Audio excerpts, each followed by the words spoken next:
And I am a consultant with State Support Team 9. And I'm just really happy to be here today to tell you about Universal Design for Learning. I spent most of my educational career in Akron Public Schools. I worked in Akron Public Schools for my career, 35 years, and then left there, and I've been here with SST9 for the past 6 years. So it's been a lot of fun, a lot of wonderful things to do, a lot of wonderful things to learn. Along with that, just an FYI, the first time I went to a PD, professional development, on UDL was probably about 20 years ago. So the whole concept of UDL has certainly been around for a very, very long time. It's not anything new, and it is certainly things that I know that all of you are already doing in your classrooms on a daily basis. So I know that that's already happening.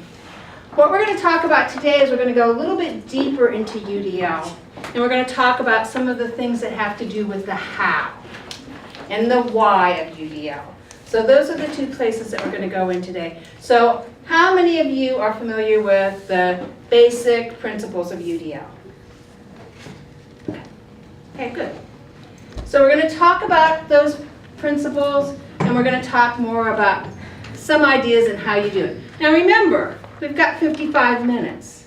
So you're not going to walk out of here and know all the ins and outs of the how. But it is to give you somewhat of an appetite type of a thing where you're going to be yearning for more, we hope, as we go forward. So why UDL? We know that our students have learner variability. Our classrooms are diverse. We have more and more of our classrooms that are inclusive classrooms. We have more and more technology available to us that can help us in addressing learner variability in our students' classrooms. We know that with the all-in work, how many of your districts are involved with our all-in work? Several. We know when we're talking about the all-in work, we're talking about success in learning for all students. We also know that in the ESSA, Every Student Succeed Act, which has replaced some of the other federal acts, we know that UDL is mentioned several times in ESSA. It's part of helping our students become college and career ready, and it also has a relationship to our evaluation system that require our planning for all learners. UDL is really looking at thinking about the upfront planning and the planning that we do before our students are even in our classrooms. What do we do in terms of our planning to provide for our students? It's proactive, not reactive. So I want to start with a little video. I think that most of you will recognize our friend in our video. So let's find out what he has to think and say about education. Hey, just wanted to see how your class was going. Where is everybody? There is no class. Did you send everyone to the principal's office already? No one signed up. That's not your fault. I called the department secretary to see what happened. Apparently, I have a reputation for being... Did we just lose the volume? Mm-hmm. I've done 2 other sessions. We've had no problems.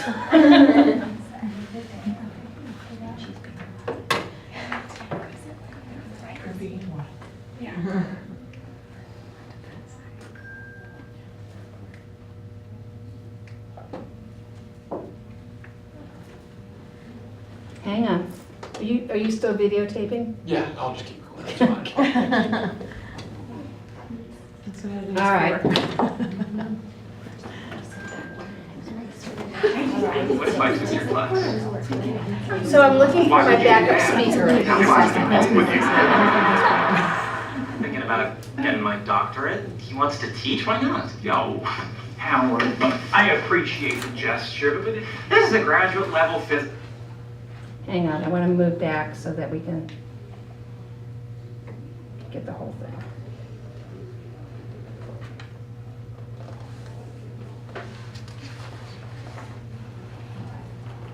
Oh.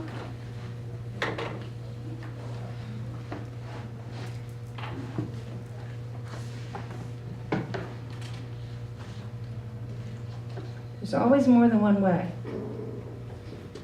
Hey, just wanted to see how your class was going. Where's everybody?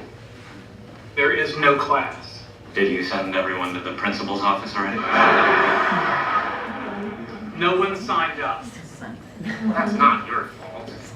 I called the department secretary to see what happened. Apparently, I have a reputation for being obnoxious. What? Hey, Sheldon, I'm sorry. No, it's fine. Now I can devote all my time to dark matter. Oh, you bought cookies for everyone? Oh yes, Fig Newtons. I was going to ask them which scientist both helped to develop calculus and had a famous cookie named after him. And then after someone said Newton, I was going to tell them they're wrong. The cookies are named after a town in Massachusetts. And then I'd throw the cookies away. Hey, what if I took your class? Why would you do that? Yeah, why would you wrong with you? Thinking about getting my doctorate. He wants to teach, why not? Yo, Howard, I appreciate the gesture, but this is a graduate level physics class. I don't think you'd understand a single thing I was talking about. Ask why not again, I've got an answer. Sheldon, I'm more than smart enough to take your class. No. Yes. How would you determine the ground state of a quantum system with no exact solution? I would guess a wave function and then vary its parameters until I found the lowest energy solution. Do you know how to integrate x squared times e to the minus x without looking it up? I use Feynman's trick, differentiate under the integral sign. Yeah. Okay. What is the correct interpretation of quantum mechanics? Since every interpretation gives exactly the same answer to every measurement, they are all equally correct. However, I know you believe in the many worlds interpretation, so I'll say that. Now, do you think I'm smart enough? No. Oh, come on. You might have gone to school for a couple more years than me, but guess what? Engineers are just as smart as physicists. You take that back.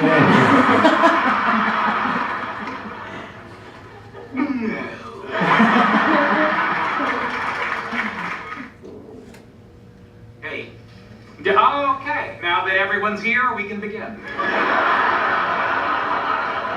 before we do, I just talked to Leonard, and if you're gonna spend all your time trying to belittle me by making this class unnecessarily hard, then I'm out. But if you're interested in making a sincere effort to be a good teacher, then I'm willing to give this a shot. I suppose that's a fair request. There's no reason we both can't benefit from this experience. Okay. Well then, first things first, are you familiar with the Brachistochrone problem? I am. And how it relates to the calculus of variations? It's an inverted cycloid. Wonderful. Now, what about Euler-Lagrange theorems? That's where I'm a little fuzzy. Ha! I knew it! All right.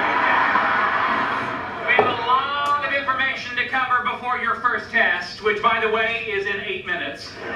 The good news is I'm grading on a curve, so you're pretty much guaranteed a C. All I do is win, no matter what. What are you doing? Everybody's hands go up, and they say down. What are you doing? If you're gonna be a crappy teacher, then I'm gonna be a crappy student. Let's go in on the verse because I've never been defeated and I won't stop No, now. wait, now stop it! This is a classroom. This is not American Bandstand. Okay. Now, where was I? Let's see. Oh, yes, over here. What are you doing now? Making a straw Why? so I can shoot you with a spitball. You're not going to do that, and I'll tell you why. This is an institution of higher learning. I am your professor, and you're going to treat me with the proper... You shot your spit in my mouth! Is that gonna be on the test? Because I don't think I can do that again. So, looking at the Big Bang Theory and thinking about what can we learn from Sheldon? How does our mindset affect what our expectations are of our students? How does our mindset affect our students' success and failure? A lot of what John Saphir was talking about this morning in relationship to we have to believe that students can do things. We need to have the mindset that our students are going to be able to achieve. If we have a mindset and we think that they can't, our students won't. With UDL, we're moving away from that. And with UDL, it allows us to proactively start to be planful regarding providing access to all of our students. What we're doing when we're looking at UDL is we're taking it from the individual and what the individual needs are and looking at that in relationship to all. So we're going from that individual and we're looking at what are our goals of our lesson, our instruction, our materials, and our assessments, and how are we able to provide those things to our students in a way that it's going to be able to meet the tip-to-tip instruction of the many types of students that we have in our classrooms. Because we know, thinking about your classroom 3 years ago, 2 years ago, last year, your upcoming classroom next year, if you think about the students that have been in your class, there are probably lots of similarities between the students that you've had. Even though they've been different students, there probably are those similarities. So we really want to be looking at how can we be planful in terms of moving forward to make sure that we are looking at our needs of our kids. So how many of you have seen this cartoon before? Okay, this is the Access for All cartoon. And basically what we have is we have a young man who's in the wheelchair, and he's saying, could you please shovel the ramp so that I can get into the building? And the individual who's shoveling is saying, well, all these other kids are waiting to use the stairs, so when I get through shoveling the stairs, then I will shovel the ramp. But he says, but if you shovel the ramp, everybody can get in. And that's kind of what we're talking about and we're thinking about with UDL. If you shovel the ramp, it will allow access for everybody. If you provide multiple means of engagement, representation, action, and expression, it will be able to provide for all. So Patty Ralabat is an individual who has written this book, and it's called The Overview of the 6 Steps of UDL Lesson Planning. And she has a real short video that kind of goes through these 6 steps, so I want to share that with you right now. Maybe. There we go.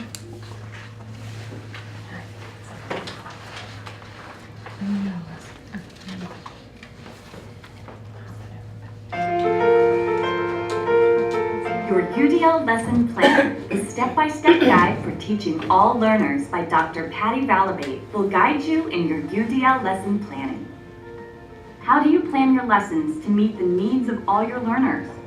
Let's look at how the 6 steps of the UDL lesson planning process can work for you.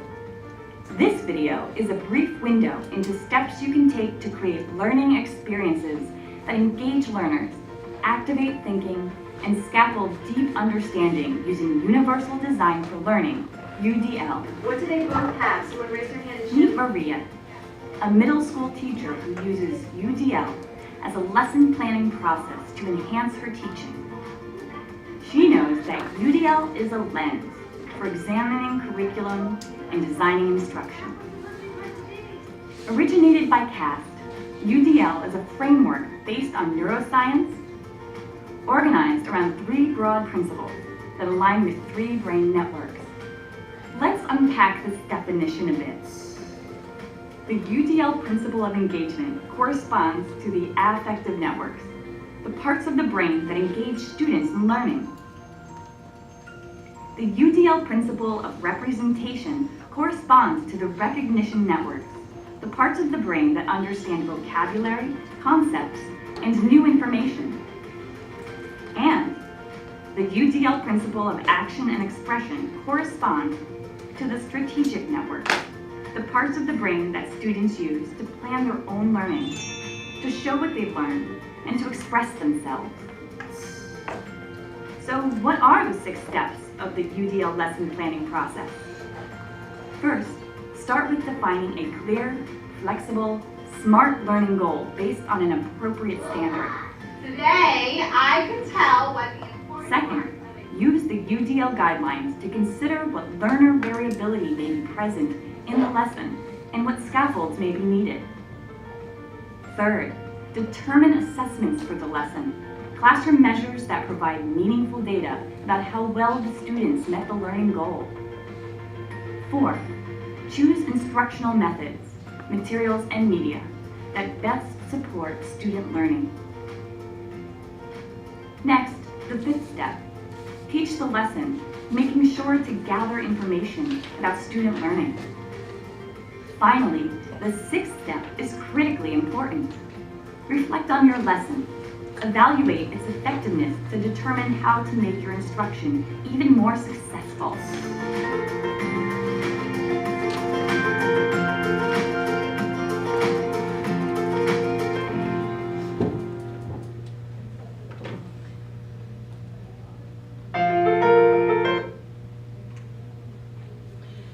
So when we're thinking about UDL and we're thinking about the planning, we need to be thinking about those success steps to designing our lesson. And one of the most important ones, as they mentioned, was that reflection time, to really go back and to reflect. So we're just going to go through each one of these areas just relatively quickly this afternoon to give you a better idea of what we're talking about when we're looking at those 6 areas. Probably doesn't sound like anything new. Probably sounds like so many of the things that you're already doing. And as I said at the beginning, I'm sure that there are many of the things that we're talking about that are happening in your classroom. The other thing I do want to mention, when I told you about the live binder, I will be putting in an additional page in there that have the resources for some of the videos that I've shared with you today. So that will be in there if you ever want to go back in and look at some of those videos. So just an FYI. So the first thing we want to look at is defining our learning goals. So we're going to start, of course, with Ohio's learning standards. We have to deconstruct those standards and look at the learning progression. And when we're looking at that learning progression, that's really going to be looking at that tip-to-tip learning for our students. How many of you are familiar with extended standards? Couple? More than a couple? Okay. Extended standards are those standards that have been developed as a companion to the Ohio learning standards. And when they were first developed, they were really developed in terms of looking at those students who were taking the alternate assessment. They come in terms of complexity, and there's 3 levels of complexity for the extended standards, and that can be a point of entry for some of your at-risk students, is looking at those extended standards. If you have students that are taking the regular standardized test, you can't live in the extended standards, but it can certainly help you in terms of that point of entry and in terms of the learning progression. Because with the learning progression, we have to look at those areas all the way to those students who are going far beyond what's in that standard. We also need to look at our content standards or our learning standards so that they provide direction to both the teacher and the learner. We're going to look at choosing flexible verbs when we're doing our goals, and also writing SMART goals. My colleague, Julie Wyatt, also does some of the UDL training for me, and she's the one that does all the cute things with the climbing and all those other kind of things, so I just want to make sure that I give Julie credit. So we have 2 types of standards. We have standards that are based upon knowledge, what students need to know and understand, and those that are based upon skill, what students need to be able to do. So when we're looking at that, as I said, we have to look at our learning progressions, those prerequisite skills that might have to do with the extended standards, how we master the standards, and then when we go beyond in that stretch of the standards. We also have to look at flexible versus constricted verbs. So when we're looking at our goal statement, if we're using goal statements that are flexible enough that will allow our students to have lots of different opportunities for their learning. Constricted goals often are more rigid and give us less opportunity for creativity, for learning, for different types of ways that our brains might be working in terms of how we're going to take in information. One of the things that we talked about in the last session, when we talked about with UDL, we have engagement, representation, action, and expression. When we talked about engagement, the one thing that we said that was the most important thing to help our students with engagement was, you were in my last session, I'm going to pick on you. Do you remember? Choice. Providing students with choice. So if we're providing opportunities for choice, we're going to be really looking at helping our students in terms of grabbing and getting that engagement for them. So this is just a form for you to look at that has different verbs that we might want to look at for writing goals. So if you look at those, you can think about those in terms of how many ways can a student demonstrate their learning. If we ask them to create, if we ask them to communicate, if we ask them to appraise, all those things can be done in many different ways. It's not a one-size-fits-all. We want to use SMART goals when we're doing our goal setting. And our SMART goals are goals that are specific, they're measurable, agreed upon, realistic, and time-based. And when John Zafir was talking this morning, I think one of the important things that he also said is that your kids know what the goal is. And having that clear in terms of their ability to communicate about what those goals are. So having that agreed upon, this is what our goal is and this is how we're moving forward. Some of our students might also need scaffolds. We might need to scaffold their learning. We might need to be giving them some temporary aids or assistance to guide them in helping them to reach their goal. So we might be doing things in our goal that might say, when prompted, a student will. When given a checklist, the student will. They might need some different kinds of supports. It might say, given a graphic organizer, the student will. So when we scaffold, we're looking at some of those different types of supports. Different a little bit than accommodations because we're doing it and we're providing for it up front. Accommodations are generally reactive based upon knowing the student comes in, and they might have some similarities, but there is a difference between planning for them and having those things available. If a student needs to use a checklist, they can come up and get that checklist. It doesn't have to be on their IEP. If a student needs to use that graphic organizer, you can have those things available to the student. So that's kind of that difference between providing those things as an accommodation as opposed to looking at it in the UDL framework. So here we have some scaffolds, just a pictorial of what the scaffold might be. So we have our standard and our skill, and we're going to be providing that scaffolding. And I thought the next video was coming, but it's not. So I'm going back this way. So the other thing we want to be talking about and thinking about is learning variability. Today, I don't know about you, but I've heard John Zafir speak several times about IQ. And every time he brings up the topic of the IQ and he brings up some of the information that he shares about the IQ really isn't that number that really identifies the learning capabilities of a student, it always makes me think and it makes me sit back and really contemplate on how we need to provide those instructional supports for our students to help them so that that learning is going to become more important and more meaningful for them.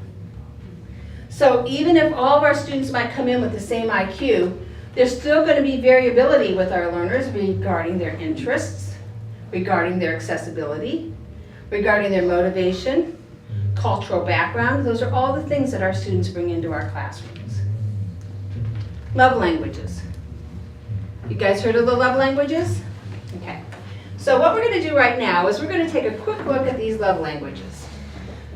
A, love language, this is something with your partner. It doesn't necessarily even need to be your partner. It could be your colleague. How do you want to know that somebody cares and respects you? Number one, it's your partner says you did a great job on that and I appreciate it. B, your partner unexpectedly does something in or around the house or your room that you appreciate. C, your partner brings you a surprise or a treat from the store. D, your partner invites you to a leisurely walk or just to chat. E, your partner makes a point to embrace you before leaving the house. So which one of those love languages is what you need and what you feel is showing you that respect and that caring? So at your tables, have a quick little conversation and just identify which love language. You might have two. You might have one that's predominant and another one that's secondary. So just go ahead and have a quick conversation about that. I would be A, my husband would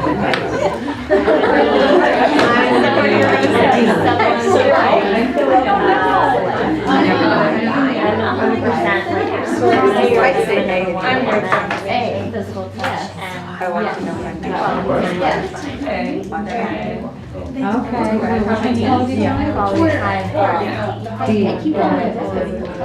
Yeah, and half one of the words about E is and C is get.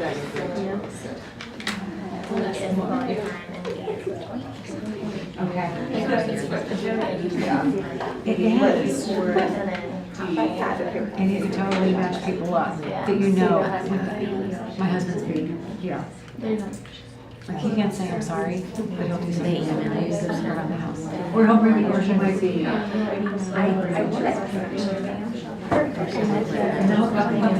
Okay. So what was your love language? Who's willing to share their love language? Anybody willing to share? Go ahead. I'm B. You're B? B too. So somebody does something to you unexpectedly, you appreciate that, and that shows, gosh, they're really thinking, I didn't even have to tell them. That's probably the most important thing. That's the thing for me. Anybody else? I'm A. You're an A? Okay, so you want that verbal praise that you did a great job and I really appreciate it.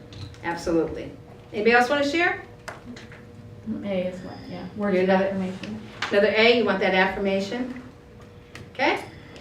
I see a lot of people shaking their heads. We must have a lot of A's here. We want that positive reinforcement, right? We need that positive reinforcement. So, all of our love languages are different. We have a lot of A's in here, but it might have also something to do with educators having some similar backgrounds and those kinds of things too.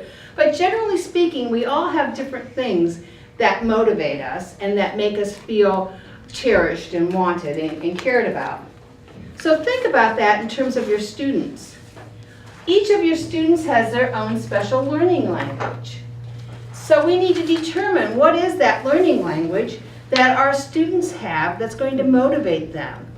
How can we respond to our students so that they're going to know that they're appreciated? And on a lot of the videos that you saw this morning, I think you heard a lot of that learning language going on with the teachers that were in the videos in terms of giving students that opportunity to talk about things and not being threatening and being responsive to how they were referring to things. So think about your students' learning language. The way that we learn, because of the neurology of our brains, is as different as our fingerprints. UDL is based upon neuroscience, and it is definitely based upon different areas of our brain that help us in terms of our learning, the recognition, the strategic, and the affirmation. So you have those different areas of your brain. And what we want to look at with UDL is we want to look at how can we remove barriers and what can we do so that we can remove the barriers for our students.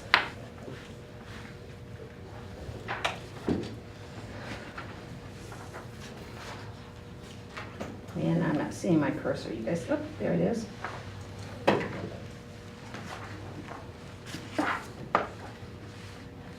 You guys see the cursor? No, not yet. That drives me crazy when that happens. Someplace. It's around there somewhere. Yes, it is. It's like a link show. Let me go and do this and see if this helps. Plus, I probably need my glasses.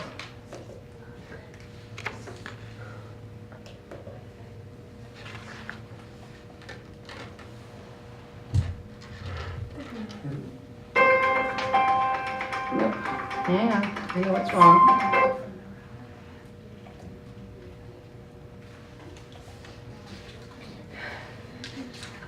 Here we go. There it is. Yay. As I said, there's always persistence.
to using Powtoon.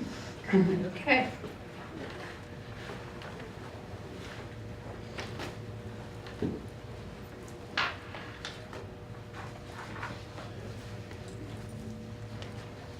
So again, we're looking at how do we remove those barriers?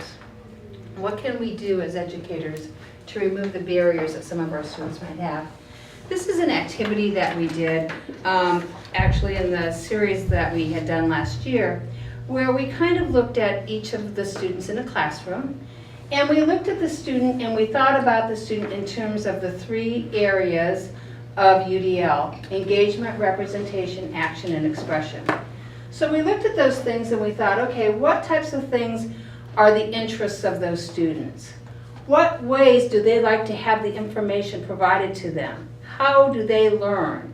Are they an auditory learner? Are they a kinesthetic learner? Are they a visual learner? Do they like to learn in a group? Do they like to learn individually? And then we took a look at it and said, okay, with action and expression, how can that student show what they know? Do they need to do something interactive? Do they need to do a presentation? Do they need to teach another student? How can they show us what they know? Do they need to use pictures? And then the last column, these first 3 columns are related to UDL, and the last column has learner-specific supports, things that we might do that you might see on an IEP. Specially designed instruction, SDI is specially designed instruction and services. So along with providing for some of those things that are related to UDL, we also might need to have some of those specific supports for some of our students who may need specific things and things that are in their IEP. But this at least gave us an opportunity to kind of see your classroom at a glance. So that's kind of something that you might want to think about doing when you start the school year and kind of looking at where your students are and finding out from them what those interests are that they have so you can get that engagement and give that choice to them. So again, this was just an activity that we did. When we're thinking about assessment, we need to be thinking about how do students again show what they know. And we need to have choice of assignments. We talked about this. How do we provide different opportunities for choice? What are some of the things that you're already doing in your classrooms where you're providing for choice of assignments? What kinds of things might you be doing? Anybody? Go ahead. Different kinds of presentations they could do. For example, at the end of the year, Romeo and Juliet, the kids could they could write a rap song and perform it. They could write an article, so they were a reporter at the scene. They could create a soundtrack. They could act out a scene. Just different options to show that they understood the play. Mm-hmm. It's probably a lot more exciting for you too to have some of the different ways that they were showing you. It was a lot more fun after all the state testing. So absolutely. So we are able to show and to have some different things. And like I said, I know that these are things that are already ingrained in your brains and things that you're already doing in your classrooms. Is providing some of those different ways for students to show what they know. So we want to make sure that we're giving students choice for assignments. Looking at that content standard, deciding if students are going to work alone or work with a partner or work with a group, providing that rationale for completing the assignments. Students need to know, why do we have to learn this? So helping them with that why in terms of what it is that we're learning and why it's important for them to learn it. Also looking at options, like what she was talking about, she had several different options that she was giving her students for Romeo and Juliet. So make a determination on how many options you might want to give students to do. It might be 4, it might be 5 different options based upon the makeup of your classroom. You might want to add a super challenge for anybody who wants to do 1 or more of those options. They could do the super challenge, and then that could be something that would be extra special or something like that. But the whole thing about it is that we all like choice. And having choice is often motivational for all of us. You had a choice today on the things that you wanted to go to and listen to. So having choice as opposed to this is what you have to do. This is an example of a choice board that a teacher had done. And what this teacher did on this choice board is she kind of basically made some different opportunities for learning, and so that students had the opportunity to do different things, they had to choose one from each column. So choosing at least one from each of those columns, and how she designed it, it was also making sure that she was getting that content taken care of in each of those places. So that's a different way. You're in control. You still have control over what the student is doing, but you're giving them choice so that they're choosing how they're going to move forward with that. This is Hess's work, Karen Hess. How many of you are familiar with Karen Hess? Karen Hess does a lot with depth of knowledge, and she took Bloom's taxonomy, and she's looking at depth of knowledge, and with that she has different levels of the depth of knowledge, but again looking at how can we take each of those areas in the depth of knowledge and provide choice for our students. And if you look at some of the things and the words, I don't know if you can read those or not, but if you look at depth of knowledge 1, some of the words that they're using are things like recall, identify, use, describe. When you get up to level 4, listen to the difference in the words. Explain, illustrate, develop, analyze. So those are higher level thinking skills. But by looking at those different things and providing different areas of choice for our students, it is able to have our students all learning the same thing, but having different opportunities for choice. One of the things we talked about in the last session is we said there's many ways you can climb up on top of a mountain.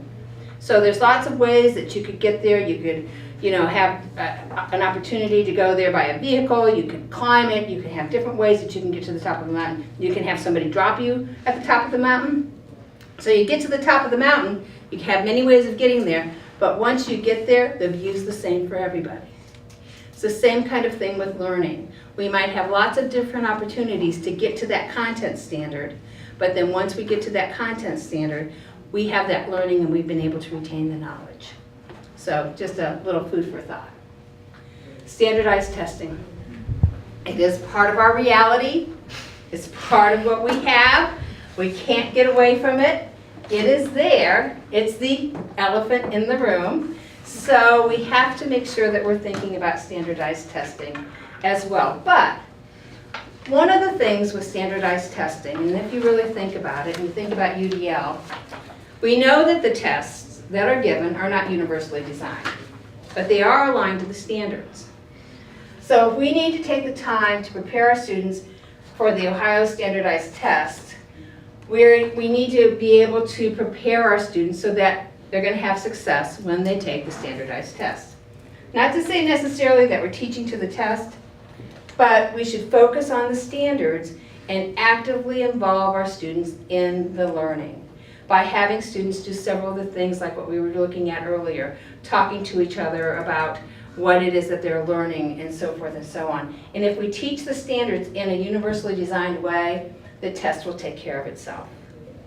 So thinking about that and thinking about using UDL and making sure that our students are really getting the information based upon their brains and how they take in information, the test is really going to take care of themselves. So when we look at our methods and materials, we want to choose our methods and materials that are going to be meaningful for our students. We are so fortunate that we live in a time right now where there's lots of different opportunities for technology. We have text to speech, speech to text. We have all kinds of different things that students can do. We have opportunities for students to watch different videos, to go on virtual field trips, lots of things that students are able to do in helping them with their learning based upon their way that they learn the best.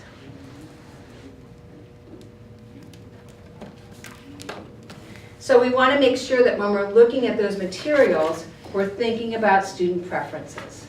We're thinking about what's going to, float the boat of the student. What kind of preferences are we able to use that are really going to tie in? And we might have a concept that we can take that student's interest and use that interest to be a thing that's going to be the hook to tie that student in. So this is the same thing that I showed you before with the students. And then here's some examples of universal design for learning. So when we're looking at representation, it's the what of learning. It might be you showing a video or a lecture or a demonstration. It might be a story. It might be something that they're using as a website or a textbook. Action and expression. It might be a game that they have. It might be something that they're doing with role playing, or something that they're doing as what you were talking about with some of the different opportunities that you had. And then engagement. Having discussion, having people involved in the why. Actually, when they first started with UDL, this was the order that they provided in their UDL principles, was representation, action and expression, and engagement. Now they've changed it so engagement is first, because we know that students have to be engaged before learning is happening. So we've got to figure out how to engage students before the learning is actually going to happen. The last is teaching and assessing. So we need to make sure that when we teach, we're doing that teaching, we're providing opportunities for our students, and then we're doing the assessment. Again, nothing new. And the most important thing is reflection. And that's why sometimes with your TBTs and having opportunities to talk to your colleagues and having that reflection time in terms of how that lesson might have worked, or what you might have done, or why this student didn't get it, you might be able to have some insight in terms of what happened when you go into that reflection part. So we need to be looking at our goals, we need to look at our personal goals, and we need to make sure that our students know what our goals are as well. So what do students think about UDL? This was from, I don't know if any of you had an opportunity, but we had George Van Horn. He came from Bartholomew Schools in Columbus, Indiana. So he shared with us some of the things that some of his students were saying about UDL. In their district, they've been using UDL as a framework for their curriculum for about 10 years. So it's also correlated with their teacher evaluation system. But this is what some of their students said. It's an awesome organization that teaches others that it's okay to learn in different ways. UDL is how people learn. What do you want the people to know? How do you want them to take in? And why should they care? UDL is how to engage the kids in learning and how to teach them in what fits them best. So to end up with, I have one more video to share, and it's about bowling. So anybody a bowler in here? Well, you're going to learn a little bit about bowling right now.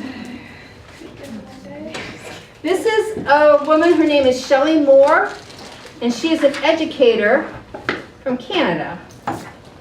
And of course I can't see my cursor again.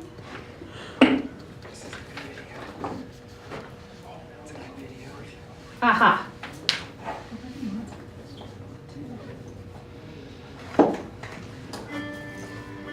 Hi, my name is Shelley Moore, and I'm a third-year PhD student at the University of British Columbia in Vancouver.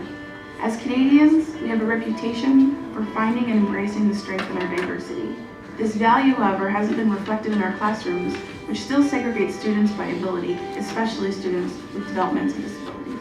There's a gap in our understanding about what we know inclusive education to be philosophically versus what we understand and the importance of understanding inclusion in our practice. This is the question I'm trying to answer in my research, is how can we find the value in the day-to-day practice in our classrooms in terms of inclusive education? So how am I going to explain this to you? Now I can sit here and try and describe this, or we can have a little bit more fun. Why don't we go bowling? So let's talk about bowling. You have 10 pins, you have 2 balls, and you have a lane.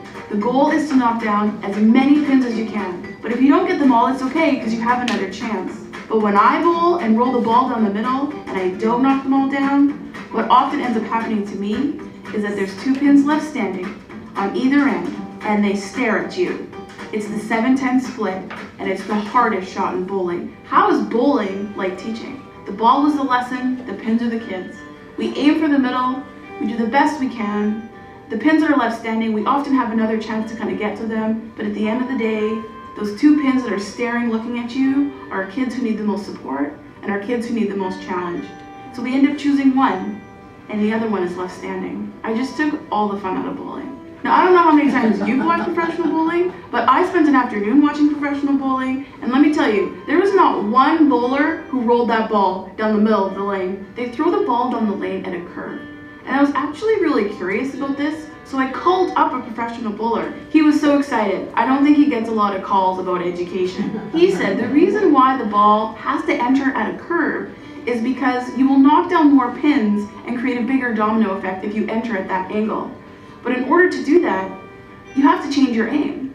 In order to knock down the most pins with one shot, he aims for the pins that are the hardest to hit. Now let's just let this sink in for a second. We are taught to teach the head pins. We are not taught to teach to the kids who are the furthest and the hardest to get to. The kids with autism, the kids with Down syndrome. The part that's critical here, and it really aligns with Universal Design for Learning, is that so often the supports that we design for those kids on the outside of the lane are actually supports that all of the kids need. This is the part we need to understand if inclusive education is going to move forward in Canada. How can we find this value of diversity in our classrooms between the students? This is not just important for the outside pins, but it's critical for every single one of us. And just think, all we need to do is change our aim. Look how bowling changed education. Okay. So what I'd like for you now to do for the last couple minutes, and until I get this off, is to, at your table, just have a quick discussion about any reflections about that video. What did that make you think about? So just have a real quick discussion at your table. We've got about 2 minutes left, and anything that video made you think about in terms of the aim and in terms of how to support students. It's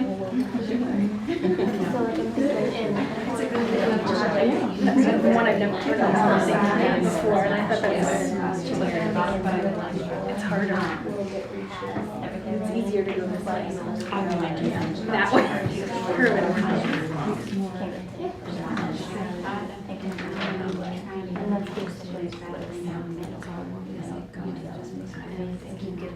The extension options.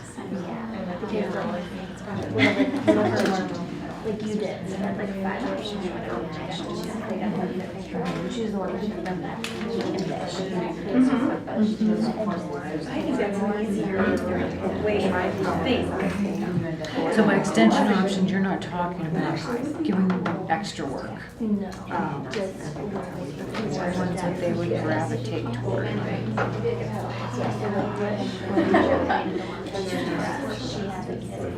Did you do it? You didn't do it with see, I can't. Oh, I guess I finished. Okay, about 30 seconds.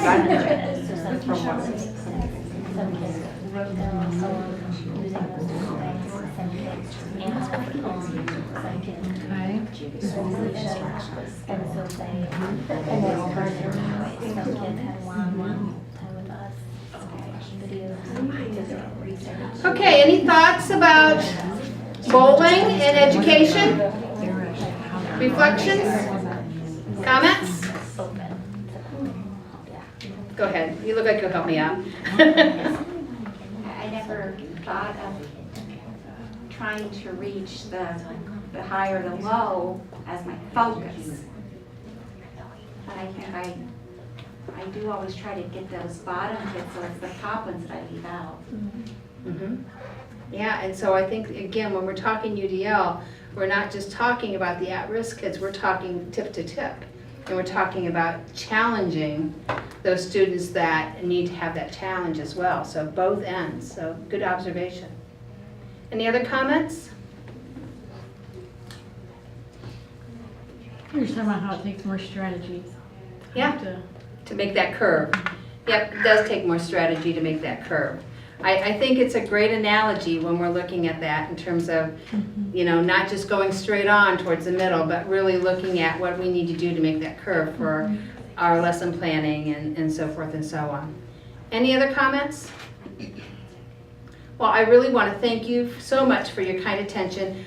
One last thing I would like for you to do is just the Post-it notes that are on your table. Just write one thing that you might have learned from our session today. And as you walk out on this locker over here, just kind of stick them up there on that locker for me. I would appreciate. And thank you so much. This room is a little bit warm and it's the end of the day and I appreciate you hanging in there with me. Thank you.